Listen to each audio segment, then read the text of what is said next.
नमस्कार मंडळी. आज आपण एका अशा विषयावर सविस्तर बोलणार आहोत जो आपल्या शेतकरी बांधवांसाठी खूपच महत्वाचा आहे. आणि तो विषय आहे शेतीमध्ये वापरल्या जाणाऱ्या टॉनिक्सचा. सुरुवातच करूया या एका महत्वाच्या वाक्याने. हे असं का म्हटलं जातं? कारण आज आपण या रंगीबेरंगी आकर्षक दिसणाऱ्या बाटल्यांच्या आतमध्ये नेमकं काय दडलंय याचं एक प्रकारे पोस्टमॉर्टम करणार आहोत. यामागचं खरं विज्ञान काय आहे हेच आपण आज उलगडून पाहणार आहोत. तर आजच्या आपल्या चर्चेचा मार्ग कसा असेल? सगळ्यात आधी हे टॉनिकचं कोडं नेमकं आहे तरी काय हे समजून घेऊ. मग पिकाचं खरं अन्न आणि विटॅमिन्स यातला फरक काय आहे ते बघू. त्यानंतर योग्य वेळी कोणतं टॉनिक वापरायचं, अस्सल आणि बनावट कसं ओळखायचं, आणि सगळ्यात महत्त्वाचं मिश्रण करताना कोणत्या चुका टाळायच्या हे सगळं सविस्तर पाहणार आहोत. कारण शेवटी ज्ञानच ही तर खरी शक्ती आहे. चला तर मग आपल्या पहिल्या मुद्द्यापासून सुरुवात करूया. म्हणजे तो गोंधळ जो प्रत्येक शेतकरी कृषी सेवा केंद्रात गेल्यावर अनुभवतो. या आकर्षक बाटल्यांमागे नक्की दडलंय तरी काय? हा तो मूळ प्रश्न आहे जो आपल्या सगळ्यांना पडतो. जेव्हा एखादा शेतकरी दुकानात जातो तेव्हा त्याच्यासमोर 10-15 कंपन्यांच्या बाटल्या ठेवल्या जातात. प्रत्येक बाटलीवर मोठमोठी आश्वासनं. कोणी म्हणतं हे वापरा, फुलांची संख्या वाढेल. कोणी सांगतं याने फळांना जबरदस्त चकाकी येईल. तर कोणी थेट उत्पादन दुप्पट करण्याचं वचन देतं. पण ह्यातलं खरं काय आणि खोटं काय? हे फक्त बाटलीतलं रंगीत पाणी आहे की यामागे खरंच काही विज्ञान आहे? आणि याच प्रश्नाचं उत्तर आपल्याला मिळतं विज्ञानात. चला आता या सगळ्याच्या मुळाशी जाऊया.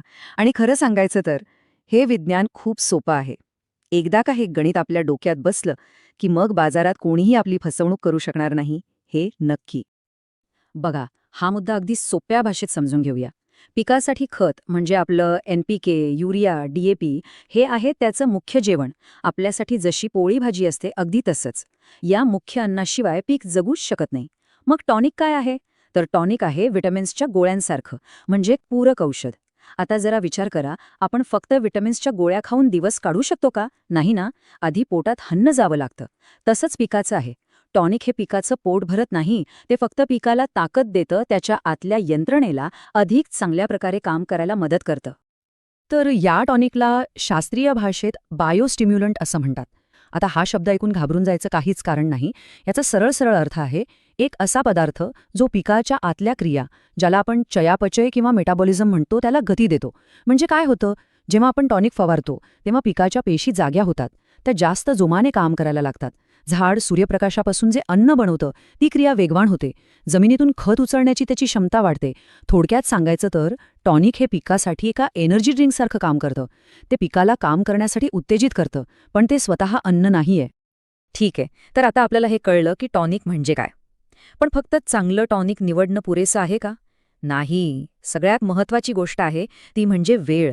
योग्य टॉनिक योग्य वेळी वापरणं अत्यंत गरजेचं आहे. आणि इथेच याच मुद्द्यावर बहुतेक वेळा आपला पैसा वाया जातो. महागडं टॉनिक आणलं जातं, पण चुकीच्या वेळी फवारल्यामुळे त्याचा शून्य उपयोग होतो. साधारणपणे पिकाच्या आयुष्यात 3 मुख्य टप्पे असतात आणि प्रत्येक टप्प्यावर त्याची गरज वेगळी असते. चला एक एक करून पाहू. पहिला टप्पा म्हणजे सुरुवातीची वाढ. साधारणपणे पेरणीनंतरचे 10 ते 30 दिवस. या काळात पिकाचा सगळा जोर वर वाढण्यापेक्षा खाली मुळं वाढवण्यावर असतो. जेवढी मुळं जास्त तेवढं पीक मजबूत. मग यावेळी काय द्यायचं? तर ह्युमिक ॲसिड. हे पांढऱ्या मुळांची वाढ झपाट्याने करतं. आता दुसरा टप्पा जो सगळ्यात नाजूक असतो, फुलधारणेचा. या अवस्थेत पिकावर प्रचंड ताण असतो. हवामानातील थोडा जरी बदल झाला तरी फुलगळ होते. हा ताण कमी करण्यासाठी आणि फुलांचं फळात रूपांतर होण्यासाठी मदत करतं अमिनो ॲसिड. आणि मग येतो तिसरा आणि शेवटचा टप्पा, फळधारणा. फळं लागली आहेत, पण आता त्यांचा आकार वाढवायचा आहे, वजन वाढवायचं आहे, त्यांच्यावर एक प्रकारची चकाकी आणायची आहे. या कामासाठी समुद्री शैवालाचा अर्क म्हणजे सीवीड एक्स्ट्रॅक्ट सर्वोत्तम काम करतो.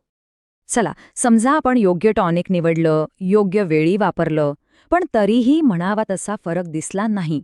असं का होतं? याचं एक मोठं कारण असू शकतं बाजारात मिळणारी बनावट उत्पादनं. मग आता प्रश्न येतो की अस्सल आणि बनावट यातला फरक ओळखायचा कसा? यासाठी 4 सोप्या चाचण्या आहेत ज्या दुकानातल्या दुकानात करता येतात. पहिली गोष्ट, बाटलीवरचं लेबल नीट वाचा. जर त्यावर सुपर पॉवर, चमत्कार, जादू असं काहीतरी लिहिलं असेल आणि आतमध्ये नक्की कोणतं रसायन किती टक्के आहे हे लिहिलेलं नसेल तर ती बाटली बाजूला ठेवा. एक चांगली नामांकित कंपनी नेहमी स्पष्टपणे लिहिते की आतमध्ये काय आहे. दुसरी चाचणी विद्राव्यता, म्हणजे ते पाण्यात विरघळतं कसं. एका काचेच्या ग्लासात पाणी घेऊन त्यात टॉनिकचे 2 थेंब टाका. जर ते लगेच एकसारखं विरघळलं तर ते चांगलं आहे. पण जर ते तेलासारखं वर तरंगत राहिलं किंवा खाली जाऊन गाळ जमा झाला तर समजून जा की मालात काहीतरी गडबड आहे. तिसरी आणि खूप महत्वाची चाचणी आहे वास. अस्सल बायोस्टिम्युलंटला एक तीव्र आंबवल्यासारखा वास येतो, थोडासा विनेगरसारखा. जर बाटली उघडल्यावर अत्तरासारखा किंवा पावडरसारखा छान गोड वास आला तर त्यात नक्कीच काहीतरी भेसळ आहे. आणि चौथी गोष्ट, शक्य असेल तर ज्या उत्पादनावर CIB म्हणजे सेंट्रल इन्सेक्टिसाइड बोर्डचा नोंदणी क्रमांक आहे तेच घ्या. आता आपण चांगलं अस्सल टॉनिक विकत घेतलं, पण आपलं काम इथेच संपत नाही. ते योग्य पद्धतीने वापरणं, म्हणजे योग्य औषधांसोबत मिसळणं, हे सुद्धा तितकंच महत्वाचं आहे.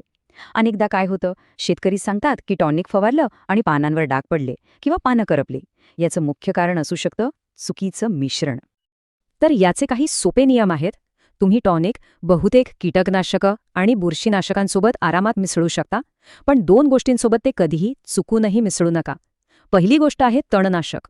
आता आपणच विचार करा, टॉनिकचं काम आहे पिकाला वाढवणं आणि तणनाशकाचं काम आहे वनस्पतीला मारणं. या दोन्हींची क्रिया एकमेकांच्या पूर्णपणे विरुद्ध आहे. जर हे एकत्र मिसळलं तर पिकाला एक जबरदस्त शॉक बसतो. आणि दुसरी गोष्ट म्हणजे कॉपर किंवा सल्फर असलेली बुरशीनाशकं.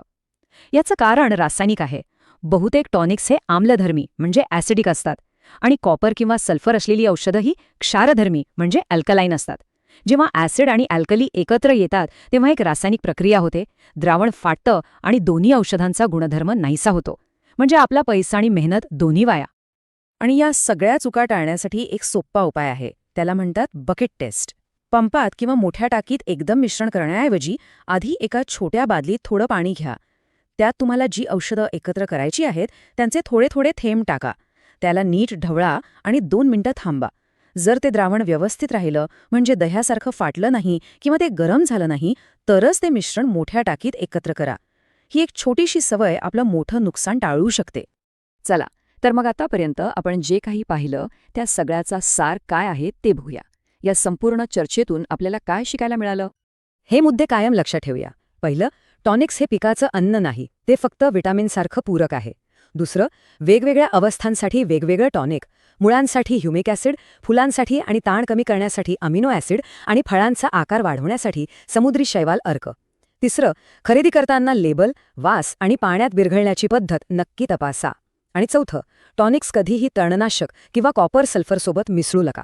आणि या सगळ्यासोबत एक गोष्ट कायम लक्षात ठेवा, टॉनिक्स ही काही जादूची कांडी नाही.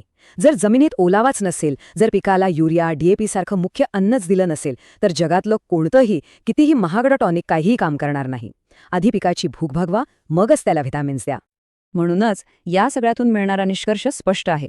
शेतीमध्ये ज्ञान हीच खरी ताकद आहे. बाजारातल्या जाहिराती किंवा कोणीतरी सांगितलं म्हणून कोणतंही उत्पादन घेऊ नका. त्यामागचं विज्ञान समजून घ्या. कोणत्याही कंपनीच्या नावापेक्षा किंवा आकर्षक बाटलीपेक्षा त्या बाटलीच्या आतमध्ये काय आहे हे समजून घेणं जास्त महत्त्वाचं आहे. जेव्हा आपण ब्रँडच्या नावावर नाही तर त्यातील घटकांवर म्हणजे कंटेंटवर लक्ष देऊ, तेव्हा आपली फसवणूक होणार नाही आणि आपल्या कष्टाचा प्रत्येक रुपया योग्य ठिकाणी लागेल.